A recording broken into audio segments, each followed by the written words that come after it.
Welcome back to Whence, a Freemasonic podcast featuring research papers and discussions related to Freemasonry. I'm your host, Brother Robert Johnson. This is episode 173. So this week, I've got a really great show for you. We have an interview with Brother Charles Harper, a returning guest. The last time he was on the show, he talked about his book, Freemasonry in Black and White. This time around, he is talking about his newest book, A Spurious State of Confusion. It's another book that dives even deeper into the clandestine Masonry issue. But first, got some news to cover. We have a new Masonic Radio Theater Christmas special coming out soon. Brother Bill Hosler is working tirelessly to bring you this amazing new episode. Also, we released the official Whence Came You, or WCY, Masonic gift guide. So this is a compilation of great gift ideas, and one of the things in the issue is a company called Fossil Bluff. And I should mention that if you use the promo code MRT for Masonic Radio Theater, or if you use the promo code Whence Came You, all one word, he'll give you 15% off. So it's pretty cool, just to throw that out there. I forgot to add the coupon. We actually didn't have it set up at the time that we released the catalog. So if you get a chance, check that out. It's some of the coolest Masonic emblems you've ever seen. So the gift guide is actually out on two platforms. It's on Magster, and it's also out on Issue, or is it spelled ISSU? And it should be working just fine on our website. So if you go to wcypodcast.com, it should be the post just before this one. It's there. You can read it. You can download it. You can print it. You can give it to your significant other. Maybe they get some cool gift ideas for you. So anyway, with that, we will go right in to this fantastic interview with Brother Charles M. Harper Sr. Crystallized bodies like exposed to the liquid ice. Lived inside a ghetto in hell, but got evicted twice. The man in the myth, I'm Hiram Abiff. I resurrect Jesus myself. All right, everybody, we are lucky enough today to have with us a returning guest, Brother Charles Harper Sr. He is the author of Freemasonry in Black and White. You can check him out at freemasonryinblackandwhite.com. Brother Harper, thanks for taking time out of your schedule. I know you are a very busy man. Well, thank you for having me.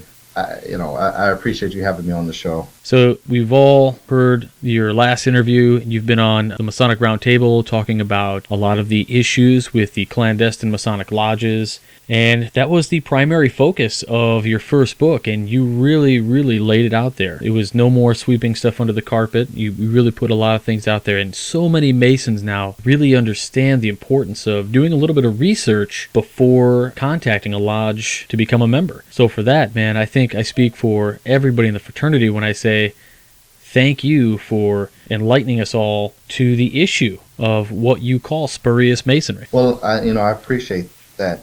I as much as I would love to take the accolades for that.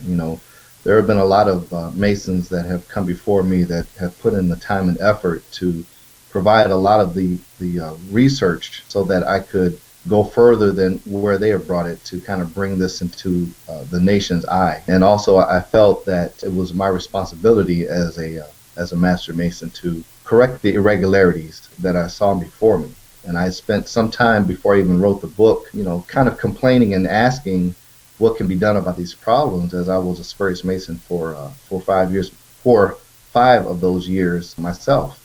And having found no solution to the problem and being able to identify what kind of ramifications it was having on the fraternity and generally in society as it was bringing those unsuspecting people in, I almost felt that I had no choice to write about what was going on. So thank you. I appreciate it. Hey, thank you. Just to dive right in, some people may not know that you actually have a brand new book out, and it's called A Spurious State of Confusion. Right off the website, it says, in the first book, the door was opened in an effort to present many issues now facing the fraternity. But in the second book, the focus has been narrowed unapologetically to a specific undermining issue in need of attention, and a Masonic answer by Freemason. And again, it is available on Amazon.com, but perhaps you can give us a little bit of a rundown of what A Spurious State of Confusion is all about. So what I was able to ascertain from my audience in response to the first book, a lot of things in the first book, specifically in the first half, have been covered to some extent by a lot of well-known Masons, the misconceptions about the craft and so forth. And the things that had not been covered broadly were aspects of racism, manipulation by those who, as spurious Masons, those who are fraudulent Masons. And we're not speaking of made Masons in an irregular fashion, but those that were made in lodges that were generated out of thin air because of one's desire to call themselves a Mason. So just for the audience, there is a difference, right, between irregularity and clandestine. Absolutely. Absolutely. Many people don't know. I mean, by today's standards, George Washington being made a Mason before the age of 21 is somewhat considered irregular. He's not clandestine. Please go on. So what I decided to do was go further into the definition of clandestine and go out from what I was able to find, and this is in the second book, is as early as 1787 in the Grand Lodge of Pennsylvania, the junior past grandmaster brought up the word clandestine. Interestingly enough, that word was originally used to describe a lack of amity between two Grand Lodges, not their structure. So, for example, the Grand Lodge of Ohio, the Grand Lodge of West Virginia at one time regarded each other as clandestine because there was a lack of amity. Now, Albert Mackey, obviously in the mid-1800s, came out with a more broad definition. Clandestine was basically any lodge, Mason or Grand Lodge that wasn't made in a regular fashion. So the word clandestine took on a broad scope, and I felt the need to bring that scope back to a narrow aspect. And that's what I started the book with. So with clandestine Masonry that you are specifically targeting is indeed the Masonic groups that start out of thin air. Like, I'm sure many of our listeners, you've done a search on Google, for instance, for Masonic groups, and you may have come across some that have a little three-letter extension after their name, something like LLC, Limit Liability Corporations, who call themselves Freemasons. What were your biggest struggles in writing this second book? I mean, you had to really narrow down to a topic that is very touchy with a lot of brothers. Absolutely. So what I had to do with this book was, the first one was more of an exploration. The second one, I had to take a more academic look at the problem and identify where it was evolving from so that we could better grasp how to find a solution. So what I was able to do is I was able to delve into a qualitative analysis, if you will. Sure. And try to identify the cultural ramifications that is producing this epidemic of spurious Masonry. Now, you have to be able to say without apologizing that the epidemic of spurious Freemasonry is more applicable in the African American community. And I had to find out why that was additional. So we had to go into a history lesson of the forming of the United States and how the predominant races through the years, blacks and whites, African Americans and Caucasians, what was happening to cause such a disallowance of the following of our ancient usage that we adhere to that protect the integrity of our institution. And so we had to go into the realm of cultural relativism, identifying what aspects are affecting the culture and allowing this distrust predicated on ethnicity to facilitate advancement of spurious Freemasonry more prevalent in the African American community. And so I found that ethnic distrust predicated on generationally taught knowledge, what we call associative knowledge, that which is taught mouth to ear. What we found is that repeated time and time again through generations produced an emotional distrust relevant to ethnicity. So what the spurious Masonic community does with this is they use that to manipulate men into believing why.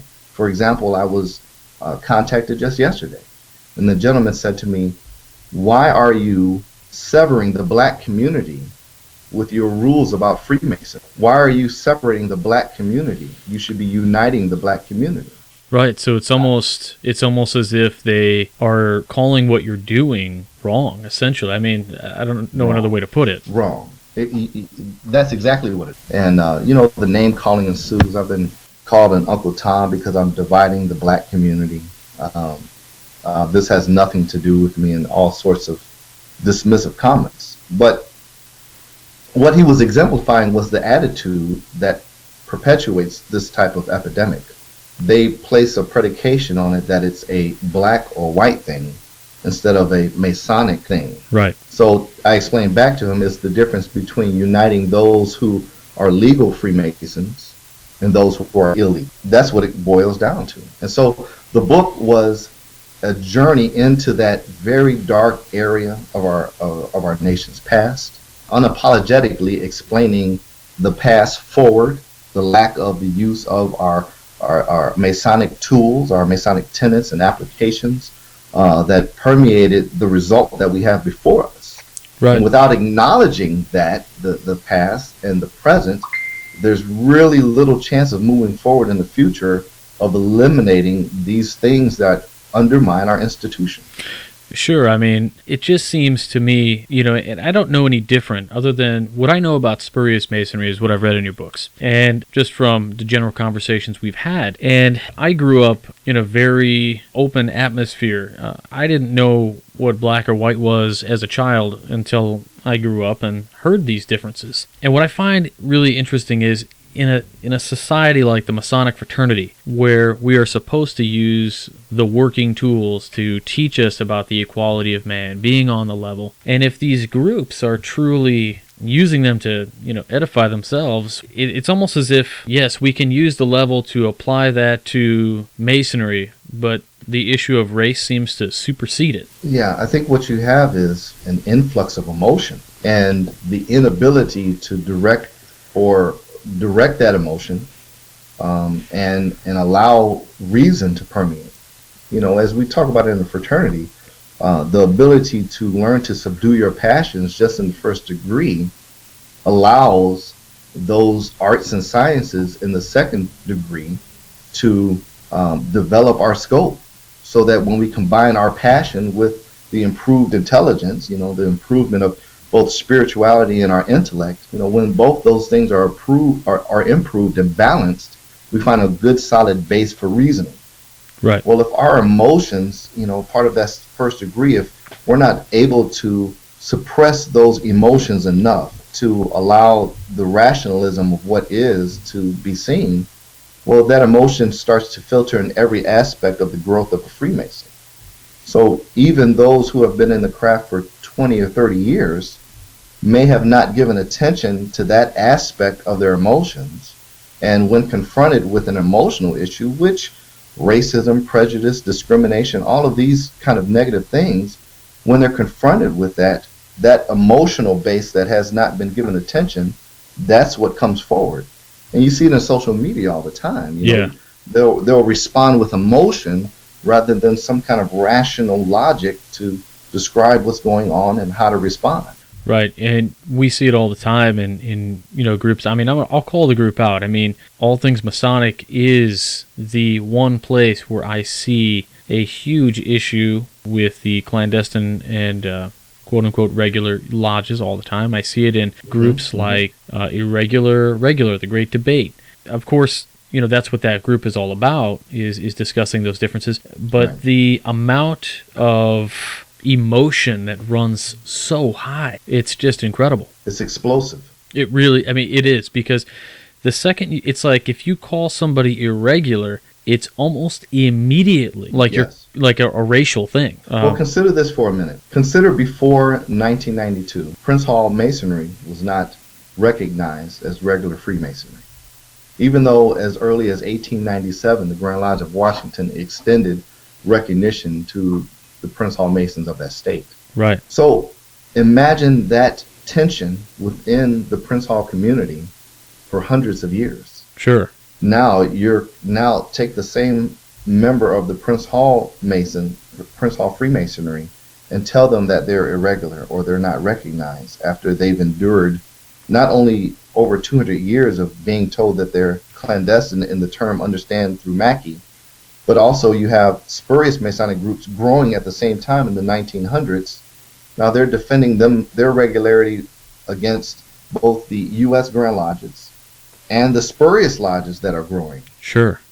So that emotion just resonates. Now if you take that emotion and you place it in the spurious Masonic community, they're even more aggressive because they don't even have the validity of the regular origins of Prince Hall Masonry to Right. defend themselves. Right, like I got in a conversation 2 or 3 months ago where we were talking about the Prince Hall Grand Lodge. And the gentleman came to me, and he was looking to join a lodge, and he was an African-American gentleman, and he had asked about Prince Hall or a regular lodge. And I told him, I said, really, it's up to you. And he goes, well, what about regularity, issues of regularity? I've heard a lot about it. And somehow we got on the topic of having a charter. And I ended up having to tell him, well, technically, Prince Hall has a charter that dates before anything we have. Absolutely. That's a very... That's an unknown. That's a pretty well-known and though unknown fact. Yeah. So I want to go back to your first book for just a moment. Now that it's been out a while, people have had a chance to read it, to digest it, to know the journey that you've had as once a clandestine Mason yourself and demitting and going through the regular process. This book has jumped into a popularity pool. I mean, people really like it. Thank you. So I have heard a rumor that there may be something coming out about the book. And true or not, I don't know what you can tell us about the project. But I'll leave it up to you, and I won't ask any further questions about anything, and I'll let you explain to the folks listening on this pretty exciting thing that may or may not be happening. So I've been working with a production company, and I won't say their names yet because I can't really release anything yet. But I've been working with a media production company who is very interested in telling the story of how men are brought into these organizations and how the confrontation when confronted by a regular Mason about their Masonic standing. What do they do with that? And how do they proceed from the spurious state of confusion that they're in, and they proceed to petition a regular lodge? Now that sounds very cut and dry, but as we just spoke about a minute ago, it's a very deep emotional process. It's almost sometimes you have to deal with these unfortunate victims, and I call them victims because that's what they are. They've been victimized. They've been led to believe one thing, whether it's been an underhanded leading them to believe, or it's been overtly done. They're caused great bodily harm in most cases, to the extent where they're urinating blood, or they have fractured bones, and in some cases, guys have even been murdered in these processes.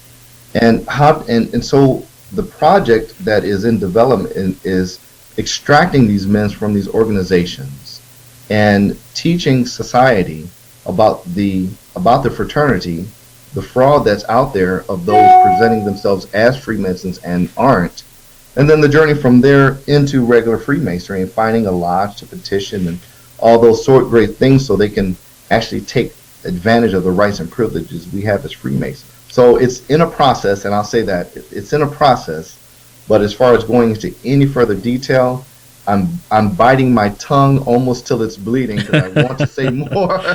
but I can't, just to protect the integrity of that process. Sure. It's a very delicate issue trying to do something like that. Sure. And so for the guys at home, Charles and I have talked about this before. It is a very exciting project, and I know you're all going to love it once it happens.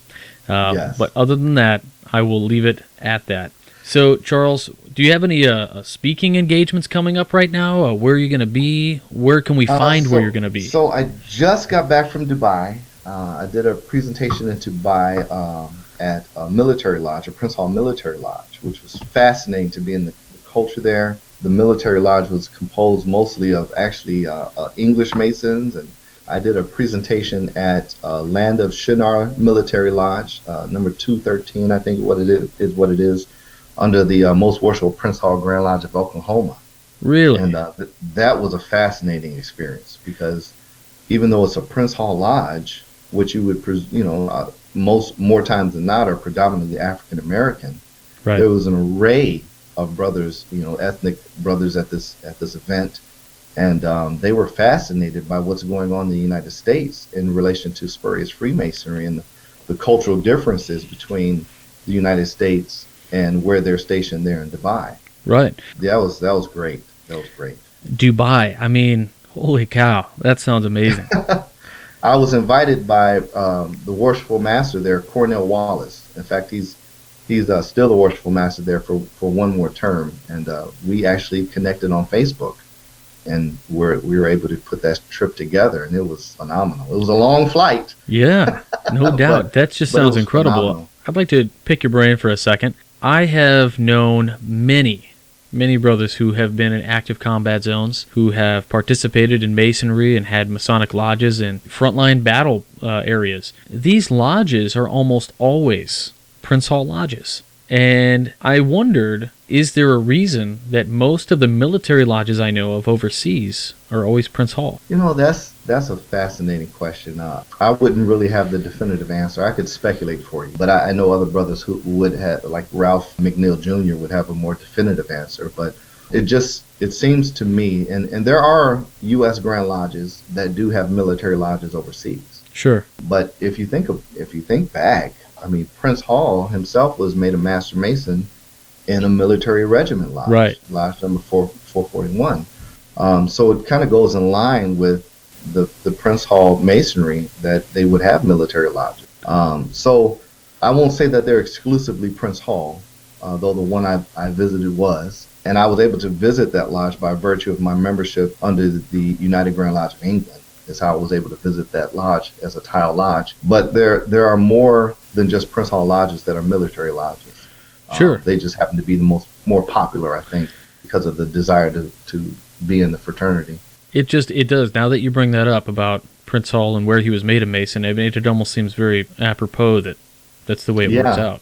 It's almost a romantic idea. Yeah, it's pretty neat. Very cool. Yeah, so as far as other events we have coming up, during the wintertime, it's holiday times and so forth. And, sure. And, I don't really do a lot of things during the family time, but coming in January, I know I'll be back in Elgin. They've asked me to return and do a different presentation. In Illinois? The first one was about St. John's the Baptist, and this one they really want me to do my presentation about a spurious state of confusion. Sure. And so from there to, I think we're going to be in Oklahoma, California, New York. I'll be in Virginia, Masonic Week. I'll be in Virginia. Oh, great. Detroit. I'll be in Detroit in January. Come January, we start picking the engagements back up again. This is great. Great news. So if we want to keep an eye on your speaking engagements, this is on freemasonryandblackandwhite.com, correct? Yes, you can go to my, it's earmarked presentation dates. Okay. And I keep the next date coming up at the top, so you don't have to scroll all the way down to the bottom of the page. Awesome. So I keep the next date coming up current at the top of the page, but you can follow me, and as far as what we're doing, as far as progressing the moral progression of this craft through intercultural communication and so forth, we're definitely having some movement.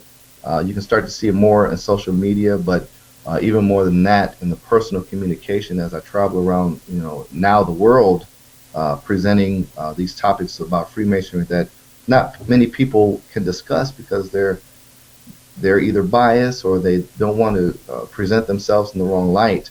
Sure. We're starting to see a real improvement now, and all we have to do is continue to accelerate into this more diverse presentation of Freemasonry. Very well said. And again, I saw you, I've seen you talk a few times, and the last time I was lucky enough to see you talk was at the Pleiades Annual Masonic Symposium, where you just did the intercultural speak. Yes. And it was phenomenal. So if anybody listening, you do get a chance to see if Harper's going to be in your neck of the woods, if he's going to be within 4 hours, it really is worth the time and the drive to go see him talk. I know Brother Rob Walk Jr. came in from PA to see you, and we're up in the Chicagoland area, so it was a little hike for him, but I know he enjoyed it. I enjoyed it. It was a fantastic time. And I would invite anybody out there, again, if you have a chance to see Brother Harper have a talk or presentation, go to it. Check out his website, freemasonryinblackandwhite.com. You're on Facebook, and you have something going on YouTube now, don't you? I do. I just started a YouTube page where I'm going to be presenting different insights. They're more relative to the public, but I'm going to be using, obviously, Masonic philosophy to better explain things in a way that, because Freemasonry, even though we are Freemasons, Freemasonry is for the world. Right. And we do keep certain secrets for ourselves, but the purpose of it is to enlighten the world. Right. And so I found Freemasonry to be a very beneficial construct to explore intercultural communication, and delve past those boundaries. So the insights that I'm going to be presenting on YouTube are kind of relative to those insights that, come about through different conversations privately and publicly.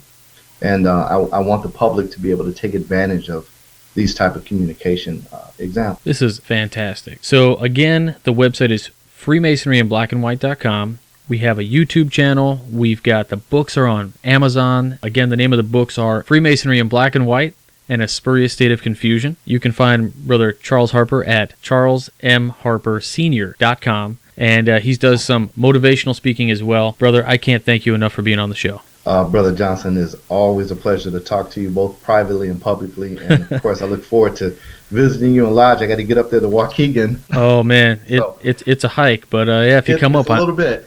You'll be sure to watch me bungle some ritual for you. It'll be a laugh, but we'll have fun. I can't wait. So I'll talk brother. to you soon. All right. I hope you really enjoyed the interview. Brother Charles Harper is always such a great guest to have on. His views on things are very professional, and he's just full of knowledge because he's lived that experience. So I hope you guys all go out and you pick up your copies of Freemasonry in Black and White if you haven't read that yet, or if you have read that, I hope you guys pick up the copy of A Spurious State of Confusion, and we will keep you posted on the kind of something that he alluded to in the interview that is pretty interesting. So we'll keep you posted on all of that just as soon as we hear about it. And that's it for this week, guys. Find us on Facebook, follow on Twitter at Whence. Check us out on Google Plus at the email address wcypodcast@gmail.com. You can email me there, or you can email me at admin@wcypodcast.com. Make sure you check out all of the great things in the gift guide, and you keep your ear open for the new Masonic Radio Theater coming out very soon. Just a reminder that there will be no show on the 21st or on the 28th. I'll be taking my normal 2 weeks off for the Christmas and New Year, and we will be back on the 4th of January. So you'll be listening to this one on the 7th, and we'll have one more episode on the 14th, and then we'll be back on the 4th. The Masonic Roundtable, however, I believe we are doing shows every Tuesday except the 23rd. So most likely we will have a show on the 30th, I think. The next episode of that is going to be this Tuesday. So if you're listening on Monday, we'll be going live on Tuesday night at 10/9 Central. And we'll be talking about, I believe, unless the topic changes, the Swedish Rite of Freemasonry. So it's going to be pretty interesting. I urge you guys to check it out. I think we're having a special guest come on to talk about it. So until next week, stay on the level. For Whence, I'm Robert Johnson. The Grand Leveler. The Grand Leveler. Strike a pose with the pistol grip. Punks getting pistol whipped. Positive and negative, I'm on that dark crystal. Crystallized bodies like exposed to the liquid ice. Lived inside a ghetto in hell, but got evicted twice. The man in the myth, I'm Hiram a Biff. I resurrect Jesus myself and buy him a spliff. I build pyramids, parallel portals to other worlds. Married to Mary Magdalene, but still touch other girls. The widow's son, the wickedest one. So get your North Face on, sucker, the winter's begun. I summon wings, walls of water taller than towers. Gather your pallbearers, I'm burying all you cowards. The merciless Ming, Connecticut's king. Archangel who was born on this earth with no wings. When Gabriel's horn sings and the Father returns, I cook a marshmallow on a stick while your soul burns. The Grand Leveler. The Grand Leveler. The Grand Leveler. The Grand Leveler. 3 is the magic number. The stars on the belt of the hunter. The pyramids of Giza that were built directly under. The knocks on the door that signifies my brother. We spread light in winter, then go dark for the summer. I'm absent-minded, sipping on green absinthe. Unlock my brain to travel through Pan's labyrinth. Lab full of beakers and bubbling Bunsen burners. Dungeon full of murderers, chained to the steel girders. Gods peer through telescopes, heavenly observers. Aliens visit Earth and brought us stoneworkers. Stargates and black holes, angels and black crows. All do the same job, they transport souls. Anunnaki came to the planet to take gold. These have been the ways since the days of old. 3 wise men, 3 kings, etc. The Dark Star Emperor, Orion Nebula, the Grand Leveler. The Grand Leveler. The Grand Leveler. The Grand Leveler. The Grand Leveler.